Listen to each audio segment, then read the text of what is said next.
اپنے کندھوں پر ظلم کا بوجھ اٹھایا، جو ظلم کر کے آیا اور اس کے کندھوں پر ظلم کا بوجھ ہوا، تو یہ شخص جو ہے وہ ناکام ہو گیا۔ اللہ تعالیٰ کو بالکل بھی غافل گمان مت کرو، اللہ تعالیٰ کے بارے میں بالکل بھی یہ مت سمجھنا کہ اللہ تعالیٰ ان چیزوں سے غافل ہے کہ جو ظالم لوگ کر رہے ہیں۔ اللہ تعالیٰ کو ہرگز بھی ظالموں کے کاموں سے غافل مت سمجھو، اللہ تعالیٰ دیکھ رہا ہے ان کو، تو پھر ان کو پکڑ کیوں نہیں رہا؟ اس کا جواب ہے انما یؤخرہم، بات صرف اتنی ہے کہ اللہ تعالیٰ ان کو مہلت دے رہا ہے، مؤخر کر رہا ہے ان کے حساب کو ایک ایسے دن تک کے لیے جس دن آنکھیں پھٹی کی پھٹی رہ جائیں۔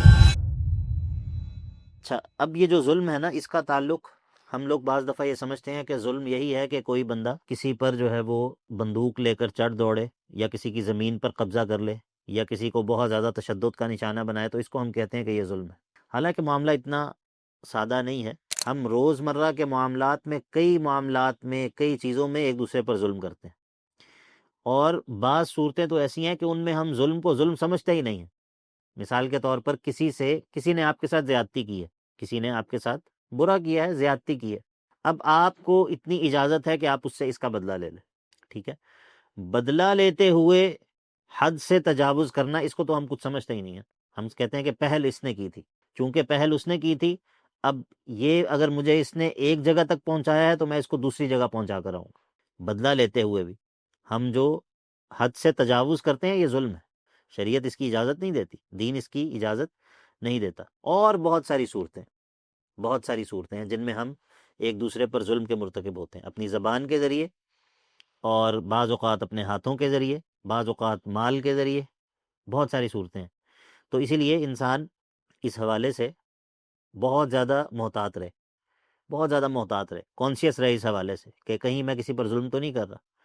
بلکہ بعض اوقات انسان اگر اس کو اپنے اوپر ظلم برداشت کرنا پڑ بھی جائے تو وہ اس کو برداشت کر لے، اور اس بات سے وہ بچے کہ میں کسی پر ظلم کا مرتکب، ٹھیک ہے؟ اور اگر ایک انسان کسی پر ظلم کر بیٹھے تو اس بات کی سب سے پہلے کوشش کرے کہ وہ اس دنیا میں، اس زندگی میں اس سے اپنے معاملے کو صاف کر لے، اس دنیا میں اس کے ساتھ اپنے معاملے کو حل کر لے، اس سے کچھ دے دلا کر، کسی کا حق مارا ہے وہ حق لوٹا کر، زبان کے ذریعے کسی پر ظلم کیا ہے، کسی پر زیادتی کی ہے، اس سے معافی مانگ کر، اس کے لیے کثرت سے دعا کر کے دنیا کے اندر اس معاملے کو بندہ جو ہے وہ صاف کروا لے، تاکہ اللہ تعالیٰ کے سامنے جو ہے وہ انسان پھر پکڑ سے بچ جائے، کیونکہ معاملہ جو ہے وہ بڑا سنگین ہے، بڑا خطرناک ہے، اور دین جو ہے وہ ظلم کو ختم کرنے کے لیے آیا ہے۔ اللہ تعالیٰ نے اس دین کو، عدل کو قائم کرنے کے لیے نازل کیا ہے۔ اللہ تعالیٰ نے تمام ادیان جو نازل کیے ہیں، تمام کتابیں جو نازل کی ہیں، وہ اسی مقصد کے لیے نازل کی ہیں۔ اللہ تعالیٰ نے کتاب نازل کیا اور میزان نازل کیا ہے، عدل کو قائم کرنے کے لیے، انصاف کو قائم کرنے کے لیے، اور ظلم کو ختم کرنے کے لیے۔ قال تعالی، اللہ تعالیٰ فرماتا ہے سورہ آل عمران میں، واللہ لا يحب الظالمین، اللہ تعالیٰ ظلم کرنے والوں کو پسند نہیں کرتا، ان سے محبت نہیں رکھتا۔ ظلم کا معنی ہوتا ہے کسی چیز میں کمی کر دینا، نقص۔ قرآن مجید میں یہ نقص، کمی کرنے کے معنی میں استعمال بھی ہوا۔ ہاں، تلک الجنتین آتت اکلہا ولم تظلم منہ شیئا ولم تنقص منہ شیئا۔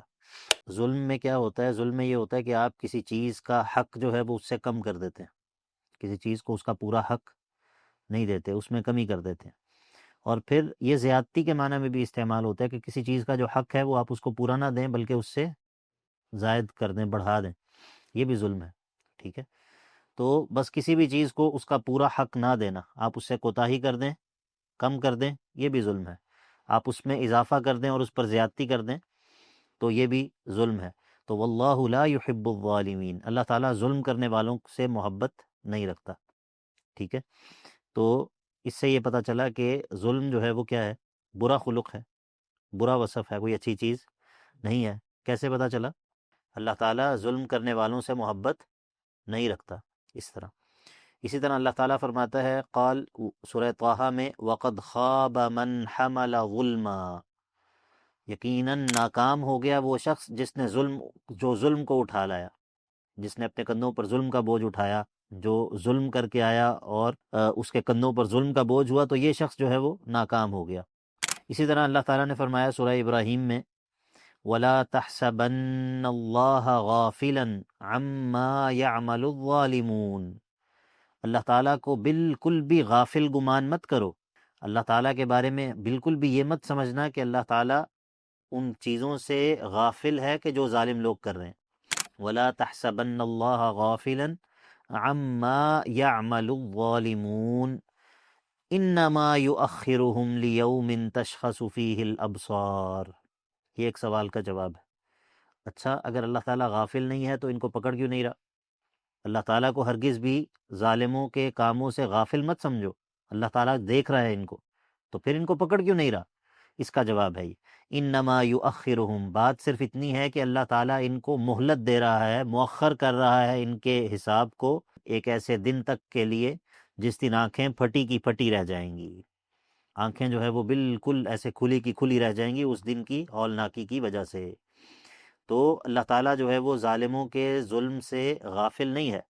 اس دنیا میں اللہ تعالیٰ اگر فوری طور پر پکڑ نہیں کرتا تو اس میں اللہ تعالیٰ کی حکمت ہوتی ہے کہ اللہ تعالیٰ اس حساب کو قیامت کے دن تک کے لیے مؤخر کر رہا ہوتا ہے۔ تو اس میں بڑی سخت وعید ہے، اس میں بڑی سخت وعید ہے، اور اس میں جو ہے وہ ظالموں کے لیے اس بات کا بیان ہے کہ قیامت کا دن ان کے لیے بہت سخت ہونے والا ہے، اور اللہ تعالیٰ جو ہے وہ ظالموں کے ظلم سے غافل اور بے خبر نہیں ہے۔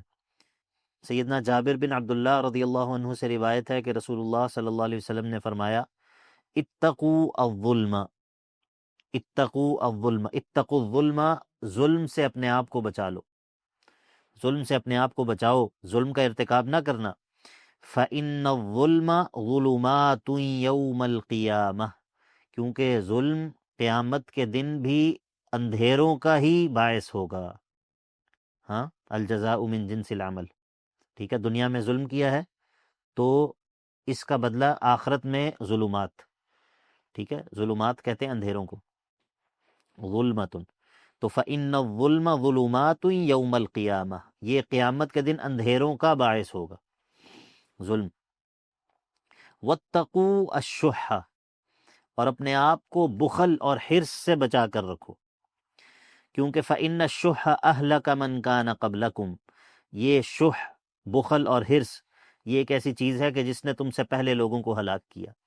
حملہم، اور اس بخل نے اور حرص نے ان کو اس بات پر آمادہ کر دیا، اس بات پر ابھار دیا کہ علی ان سفکوا دماءہم واستحلوا محارمہم، کہ پھر انہوں نے آپس میں ایک دوسرے کے خون بھی بہائے اور ایک دوسرے کی حرمتوں کو بھی پامال کیا، بخل نے اور حرص نے، ٹھیک ہے۔ تو اس حدیث میں دو چیزوں سے بچنے کا اللہ کے نبی علیہ الصلوۃ والسلام نے حکم دیا ہے، ایک ظلم سے اور ایک شح سے، ٹھیک ہے، وَأُحْضِرَتِ الْأَنفُسُ الشُّحَّ، یہ بخل کو اور حرص کو کہتے ہیں۔ اور ظلم کی جو مذمت میں یا اس پر جو وعید ذکر کی ہے پچھلی آیت میں تو ذکر کیا تھا انما یؤخرهم لیوم تشخص فیہ الابصار، یہاں پر یہ اس بات کا ذکر کیا کہ ظلم جو ہے وہ قیامت کے دن اندھیروں کا باعث ہے، بندے کے لیے اندھیروں کا باعث ہے، ٹھیک ہے۔ قیامت کے دن انسان کو نور کی ضرورت ہوگی، روشنی کی ضرورت ہوگی، اور اس کو جو ہے وہ یہ ظلم جو ہے وہ قیامت کے دن اس کے لیے اندھیروں کا باعث ہوگا، اس سے روشنی سے اس کو محروم کر دے گا۔ عن ابی ذر رضی اللہ عنہ عن النبی صلی اللہ علیہ وسلم فیما روى عن اللہ تبارک وتعالی انہ قال، سیدنا ابو ذر رضی اللہ عنہ سے روایت ہے کہ وہ اللہ کے نبی علیہ الصلوۃ والسلام سے روایت کرتے ہیں، اور ان چیزوں میں کہ جو اللہ کے نبی علیہ الصلوۃ والسلام اللہ تعالیٰ سے روایت کرتے ہیں، اس کو کہتے ہیں حدیث الہی یا حدیث قدسی، ٹھیک ہے، جس میں اللہ کے نبی علیہ الصلوۃ والسلام یہ کہیں کہ اللہ یہ کہتا ہے۔ تو اللہ کے نبی علیہ الصلوۃ والسلام فرماتے ہیں کہ اللہ تعالیٰ فرماتا ہے، یا عبادی، اے میرے بندو، یا عبادی انی حرمت الظلم علی نفسی، اے میرے بندو میں نے ظلم کو اپنے اوپر بھی حرام کر رکھا ہے، یعنی کہ میں ظلم نہیں کرتا بالکل بھی۔ یہاں پر حرمت سے مراد حرمت شرعی نہیں ہے، یعنی کہ اللہ تعالیٰ بندوں پر کوئی چیز حرام کرتا ہے، اس کا اور معنی ہوتا ہے، یہ شرعی طور پر حرمت ہوتی ہے، بندوں کے لیے ہوتی ہے، اللہ تعالیٰ نے یہ چیز بندوں کے لیے حلال کیا، یہ حرام کیا۔ مراد یہاں پر یہ ہے کہ انی حرمت الظلم علی نفسی، میں قطعاً ظلم نہیں کرتا، ٹھیک ہے، اور وجعلتہ بینکم محرما، میں نے تمہارے آپس میں ایک دوسرے پر ظلم کرنے کو بھی حرام ٹھہرایا ہے، تو فلا تظالموا، آپس میں ایک دوسرے پر ظلم مت کیا کرو، ایک دوسرے پر ظلم مت کیا کرو۔ تو یہ دین کے مقاصد میں سے بہت بڑا مقصد ہے، اور ہمیں جو ہے وہ اس حوالے سے ہمیشہ محتاط رہنا چاہیے، بچنا چاہیے۔